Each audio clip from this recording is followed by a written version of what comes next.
Last weekend, obviously disappointed coming home with no points. Friday night against Sanford, I thought our mentality was right. I thought we battled and stuck to the game plan and played a really tough game against them. Gave up 2 penalties, which were legit penalties. Wound up getting a goal. We were down 1-0 at halftime. Wound up getting a goal in the beginning of the second half, which was massive for us, and I thought really good character of the team to come out and fight back and get that goal. And kind of put them on the ropes for 10 minutes or so, and had another opportunity to add another goal, didn't convert, and they wound up getting a PK later in the game. But walked away from that game feeling pretty good about the team. Thought our mentality and kind of our game plan going into it, we executed to the T. And you're never satisfied with a loss, but I thought the effort and mentality was right where we wanted it to be. So going into Sunday, Chattanooga, to be honest, just never got going. It was a really frustrating day for us from a coaching perspective, in that we just weren't in sync at all. Don't know what that's from. Preparation-wise, I felt like we had a good week of preparation. Felt like we actually put a lot of people in the Sanford game and gave some people rest because we knew what was coming Sunday and how big of a game that would be, and just didn't perform well.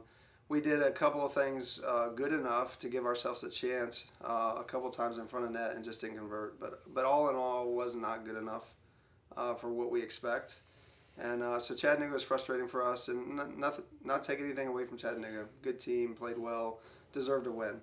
But I just thought in speaking of Western Carolina, I just felt like we weren't up to our standard. And so we lost that game 1-0, came away with 0 points. But you move on.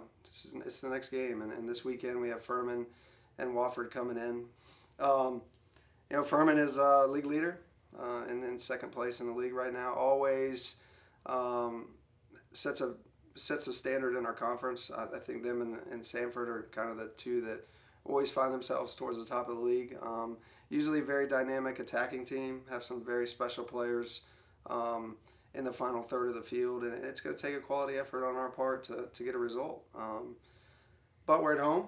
We're excited to be back, and we need points. Right now, I think anywhere, I haven't really studied it, but I think we could go anywhere from 4th to 9th after this weekend.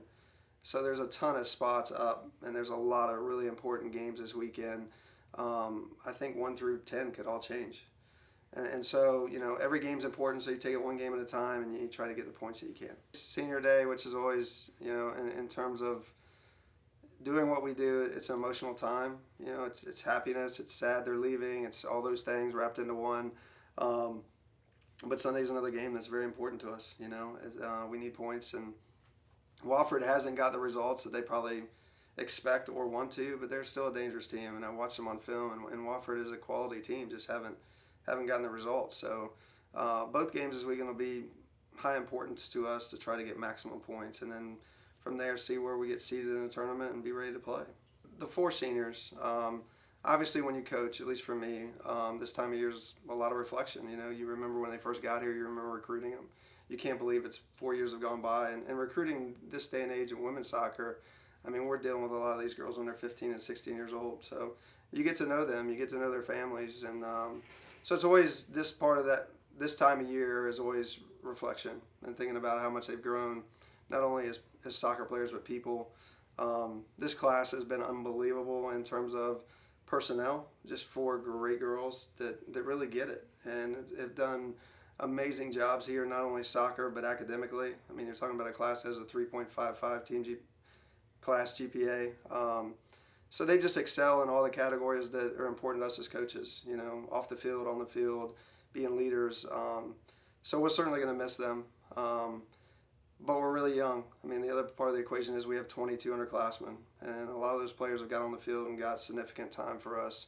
So, building towards the future, obviously that experience and everything that we do in the spring, we're excited about the next couple of years. But we want to end this season on the right note, and I feel like this team has so much potential, and some of the injuries has hurt us for sure, but I still think we have a lot left in the tank.